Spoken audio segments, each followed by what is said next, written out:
গ্রামের শেষ প্রান্তে ছোট একটা মসজিদ ছিল। মসজিদটার পাশেই থাকত রাশেদ। ছোটবেলা থেকেই নামাজ, কোরআন এসব তার কাছে খুব দূরের বিষয় ছিল। সে ভাবত এখনো অনেক সময় আছে, ইবাদত পরে করলেই হবে। একদিন সন্ধ্যায় প্রচণ্ড বৃষ্টি শুরু হলো। রাশেদ রাস্তা দিয়ে ফিরছিল। হঠাৎ দেখল মসজিদের সামনে একজন বৃদ্ধ মানুষ ভিজে দাঁড়িয়ে আছেন, হাতে একটা লণ্ঠন, মুখে শান্ত হাসি।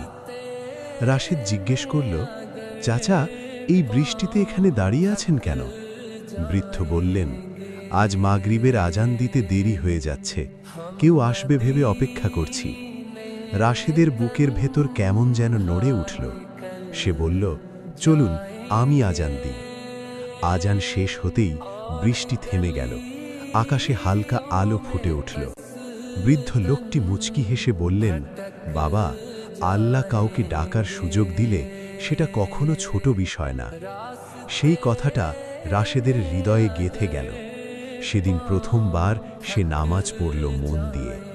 ধীরে ধীরে তার জীবন বদলাতে শুরু করল।